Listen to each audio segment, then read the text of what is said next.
Hello everyone, welcome back to my channel. इस video में हम पढ़ने वाले हैं ह्यूमन ज्योग्राफी का टॉपिक ह्यूमन रेसेस का पार्ट नंबर 5। ठीक है, जिसका हमारा टॉपिक है बर्नियर्स क्लासिफिकेशन। ओके, तो इसका मतलब ये है कि अब हम उन सारे स्कॉलर्स के बारे में पढ़ेंगे जिन्होंने जो ह्यूमन रेसेस है उसको क्लासिफाई किया है। ठीक है, सारे स्कॉलर्स के डिफरेंट डिफरेंट क्राइटेरियाज है जिनके बेसिस पे उन्होंने क्लासिफिकेशन किया है। इससे पहले की जो वीडियो थी उसमें हमने देखा था क्राइटेरियाज के बारे में, हमने पढ़ा था कि किस क्राइटेरिया के बेसिस पे क्लासिफिकेशन किया जाता है। तो उसमें हमने काफ़ी सारे देखे थे, जैसे कि external traits and internal traits, और उसमें तो सब टॉपिक बहुत सारे थे। ठीक है, मतलब 4 या 5 दोनों में ही थे, 4 4 5 5। ठीक है, जिसमें कि हेयर था, स्किन का कलर था, और हेयर किस तरह के होते हैं वो था, कलर ऑफ हाँ कलर ऑफ स्किन तो हमारा हो गया। उसके अलावा था फेसेस किस तरह के हैं, जो लिप्स है वो किस तरह की हैं, आंखें कैसी हैं। ये सारी चीज़ें हमारी क्राइटेरियाज थी जिनके बेसिस पे रेसेस का क्लासिफिकेशन किया गया है। ठीक है, तो एक बार आप वो देख लेना, समझ में आ जाएगा, देन ये बहुत ज़्यादा सिंपल होगा। मोस्ट इम्पॉर्टेंट थिंग कि मैं जो क्लासिफिकेशन बताने वाली हूँ, जिन स्कॉलर्स के बारे में पढ़ाने वाली हूँ, वो मुझे मेरे अकॉर्डिंग इम्पॉर्टेंट है तो मैं पढ़ा रही हूँ। ठीक है, मतलब मुझे जहाँ तक लगता है कि ये इंपॉर्टेंट है इसलिए मैं पढ़ा दे रही हूँ। अगर आपके बुक में सेमेस्टर सेकेंड थर्ड जिसमें भी आपको ह्यूमन ज्योग्राफी पढ़ना हो, अगर आपके बुक में कोई और स्कॉलर का नाम दिया हुआ है, ठीक है, तो आप मुझे ज़रूर बताना ताकि मैं उसका भी कंप्लीट करा दूँ। ठीक है, क्योंकि काफ़ी सारे स्कॉलर्स का नाम दिया हुआ है बुक में, 10 या 15 होंगे कम से कम, तो सबका पढ़ाना ज़रूरी नहीं है क्योंकि सारे के बेसिस पे आता नहीं है क्वेश्चन। ठीक है, तो हम पढ़ने वाले हैं जो भी इम्पोर्टेंट मुझे लग रहा है। आप ज़रूर बताना कि कौन कौन से आपके बुक में दिए हुए हैं स्कॉलर्स के नाम। ठीक है, तो चलिए स्टार्ट करते हैं। बर्नियर का क्या कहना है? The races were first classified by the French traveller Bernier in 1684। सबसे पहले इन्होंने रेसेस को क्लासिफाई किया। ठीक है, ये एक फ्रेंच ट्रैवलर थे। कब क्लासिफाई किया? 1684 में। ठीक है, अब इनका जो क्लासिफिकेशन था वो मोस्टली किस चीज़ के बेस्ट पे था? तो कलर ऑफ स्किन के बेसिस पे। कहा मैंने ना कि जितने भी स्कॉलर्स हैं सबके क्लासिफिकेशन डिफरेंट है। मतलब किसी ने इस कलर ऑफ स्किन के बेसिस पे क्लासिफिकेशन किया, किसी ने कलर ऑफ हेयर के बेसिस पे किया, किसी ने कलर ऑफ क्या कलर नहीं, किसी ने लिप्स के बेसिस पे कर दिया, किसी ने स्टैचर के बेसिस पे कर दिया। तो इस तरह से उन्होंने क्लासिफाई किया। ठीक है, तो बर्नियर का क्लासिफिकेशन किसके बेसिस पे है? कलर ऑफ स्किन के बेसिस पे, और इन्होंने 5 पार्ट्स में रेसेस को या फिर ह्यूमन बींग्स को क्लासिफाई किया है।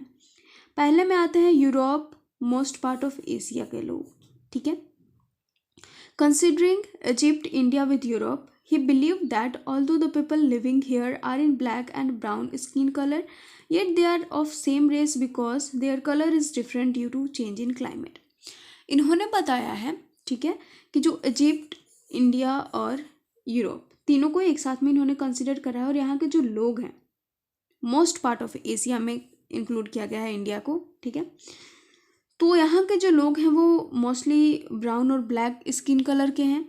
ठीक है, अब ब्राउन और ब्लैक स्किन कलर के होते हुए भी, क्योंकि कलर के बेसिस पे है, तो ये भी हो सकता है ना कि ब्राउन कलर के जो लोग हैं उनका रेस कुछ और हो, वो किसी और प्रजाति से बिलोंग करते हो, जो ब्लैक कलर के हैं वो किसी और प्रजाति से। ठीक है, लेकिन इनका कहना है कि जो यूरोप और मोस्ट पार्ट ऑफ एशिया के जो लोग हैं, जिनमें कि इजिप्ट, इंडिया भी शामिल हैं, ठीक है, तो यहाँ के लोग ब्राउन और ब्लैक कलर होते हुए भी एक ही रेस से बिलोंग करते हैं, एक ही प्रजाति से बिलोंग करते हैं। और इनका मानना है कि जो ये कलर में डिफरेंस आया है वो किस चीज़ की वजह से आया है? तो वो चेंज इन क्लाइमेट की वजह से आया है और कुछ नहीं है। ये इनका प्रजाति सेम ही है, सिर्फ क्लाइमेट चेंज होने की वजह से इनके कलर में डिफरेंस आ गया है।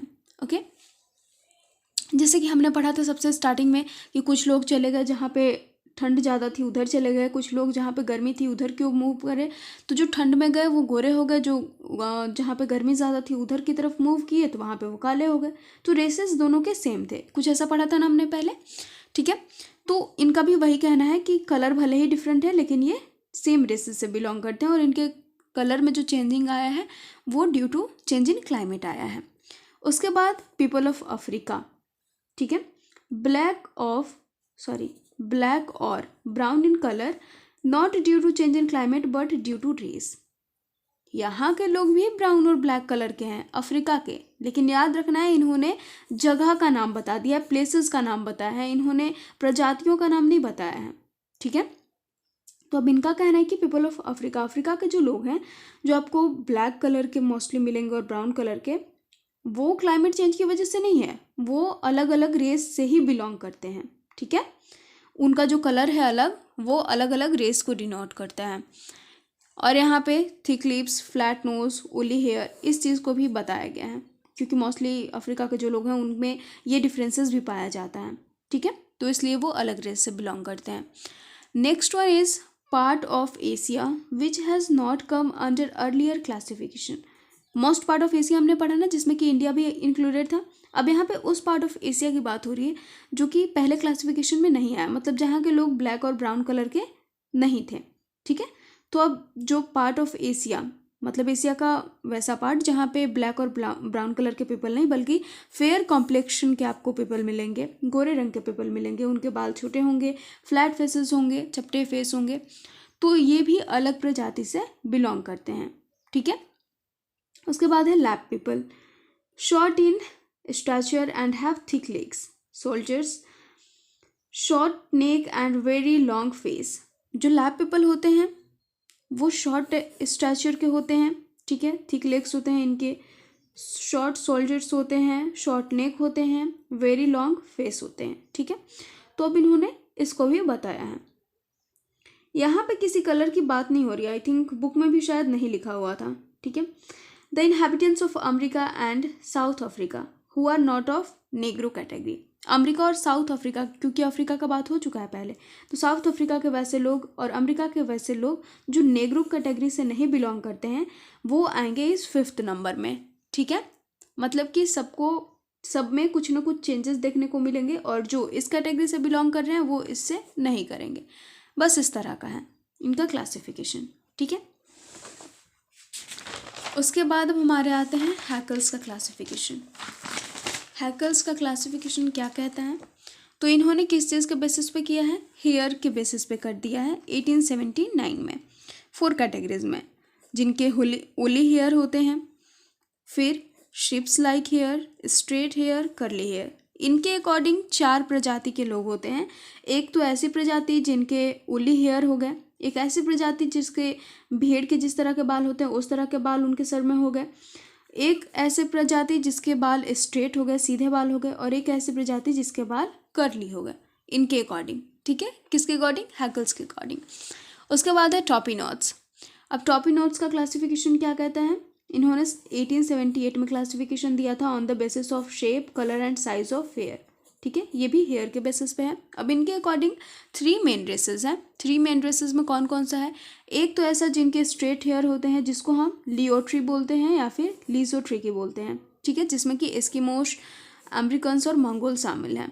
उसके बाद है वेवी हेयर, जिसके तरंगमय बाल हों, ठीक है, लहरदार बाल होते हैं जिनके, और ऐसे बाल वालों को हम क्या बोलते हैं, सिमोट्रिकी बोलते हैं, जिसमें कि यूरोपियन शामिल हैं, ऑस्ट्रेलियन और नॉर्थ अफ्रीकन शामिल हैं। ओके, उसके बाद है हैविंग कर्ली हेयर, जिसके कर्ली बाल होते हैं, घुंघराले बाल होते हैं, जिसको हम बोलते हैं फ्रिगियोलोट्रिकी या फिर ओल्ट्रिकी, जिसमें कि नेग्रो कैटेगरी के लोग शामिल हैं या फिर नेग्रिटो के। ठीक है, अब इन्होंने तो बोल दिया बेसिस ऑफ हेयर दोनों का ही था। अब हम देखेंगे कि इन्होंने 1885 में एक और क्लासिफिकेशन दिया था on the basis of skin colour. Okay, लेकिन ये सक्सेसफुल नहीं हो पाया था। अब हमारे पास एक जो परेशानी है उसको दूर कर लेते हैं थोड़ा, वो जो हमारा था ट्रेड्स।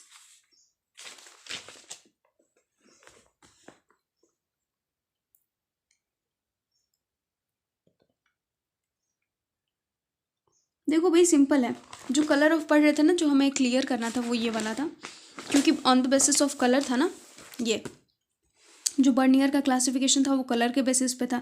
तो हमने इसमें देखा कि यहाँ के लोग ब्लैक एंड ब्राउन थे, उसके बाद देखा अफ्रीका में भी ब्राउन एंड ब्लैक कलर दिया हुआ है, एशिया के अलग पार्ट में भी फेयर कॉम्प्लेक्शन दिया हुआ है। ठीक है, लेकिन जो ये लैब पीपल और जो इनहेबिटेंट्स ऑफ अमेरिका और साउथ अफ्रीका हैं, ठीक है, यहाँ के लोग दूसरे रंग के होंगे, मतलब कि most part of south Africa, sorry Africa के लोग किस तरह के थे, ब्राउन और ब्लैक कलर के, मतलब कि उस कलर के लोग जो ब्राउन और ब्लैक के नहीं होंगे वो इसमें शामिल हो जाएंगे।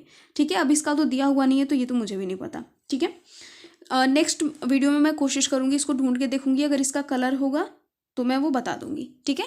आई होप यहाँ तक समझ में आया होगा। और बाकी के जितने भी हमारे क्लासिफिकेशन हैं, क्योंकि इतना में ख़त्म नहीं हो रहा है, और भी इंपॉर्टेंट स्कॉलर्स हैं हमारे पास जिनके बारे में हमें पढ़ना है, जिनके क्लासिफिकेशन के बारे में पढ़ना है, तो वो हम नेक्स्ट वीडियो में कवर करेंगे, ठीक है। थैंक यू सो मच, मिलते हैं नेक्स्ट वीडियो में। And please don't forget to like, comment, share and subscribe.